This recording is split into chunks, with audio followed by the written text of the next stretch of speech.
Go. Give it up for Nathyn Gibson. Oh, that's not my size. All right. Oh, man. Guys, how are you doing?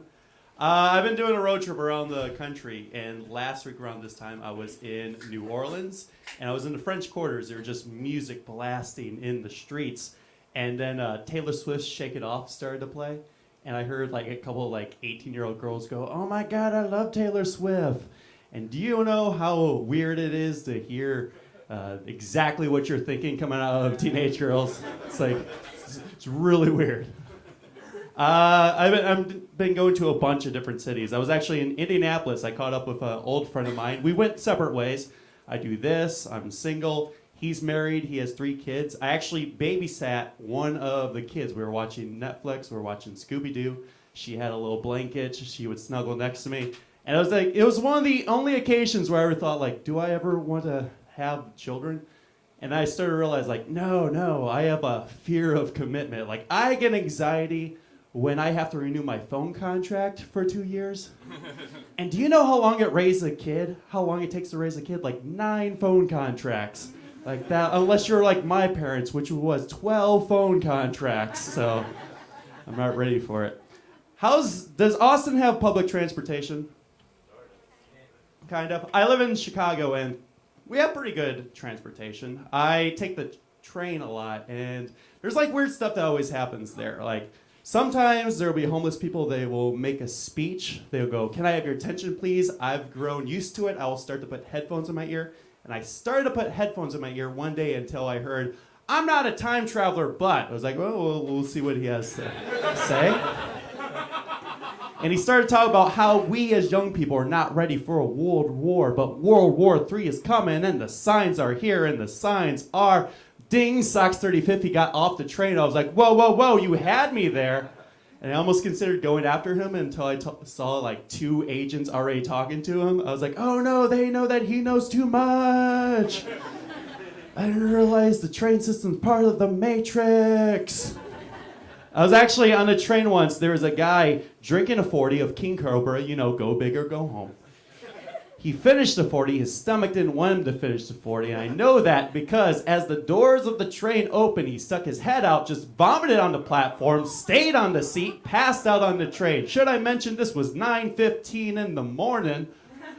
And the entire time he was wearing a shirt that said, "Started from the bottom, now I'm here." Now, I'm not quite sure what the bottom is, but whatever here is just a lateral move. I think that's a Drake reference, right? You guys like the hip hops? I have conversation about hip hop, obviously. I had a friend tell me, like, if Notorious B.I.G. was still alive, he'd be tearing the game up. And I don't agree, because I'm a realist. Because I realize, like, if Notorious B.I.G. never got shot in 1997, he would have just now died of diabetes, Oh, man, I'm a realist. Oh, man, I better get a teardrop tattoo on my face right now because I am killing it. All right. All right. I am what you call guilty pleasure attractive. I'll explain. I was at a party once, and there's this lady I've known for about 4 or 5 years. She was drunk. I was not. And she went up to me, and she said, "Nathyn, I've always had a thing for you." Now, she was drunk, I was not, I didn't want to take advantage of it, so I told her, like, if you really feel this way, tomorrow, send me a text telling me how you really feel. So the next day I received a text from her that said, "Hey, do you remember what I told you last night?" And I was like, "Yeah," and she was like, "Please don't tell that to anybody." Now that's guilty pleasure attractive. I'm attractive in the same way that Taylor Swift songs are fun. I was actually expecting a standing ovation on that. You know what? And it doesn't always work out the way you want. Sometimes you just have to roll with the punches. Sometimes you just gotta shake it off. Shake it off. Hey.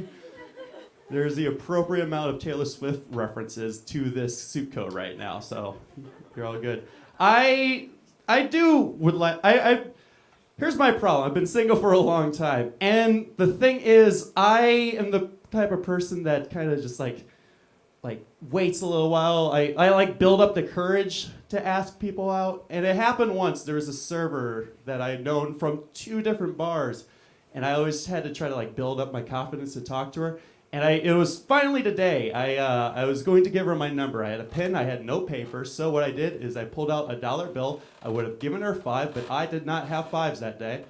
And I wrote my name and number down. I gave it to her, and I felt all accomplished until I got to the bus and realized, oh no, I needed that dollar for the bus ride home.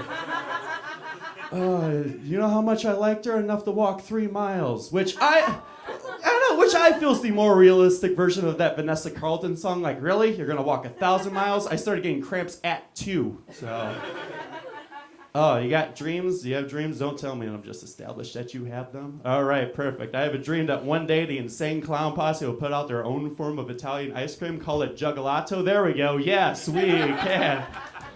Oh man, I'll go on this. You guys ever been so low on clean clothes you start wearing dress clothes? Oh man, that is going to change people's perspective of formal attire.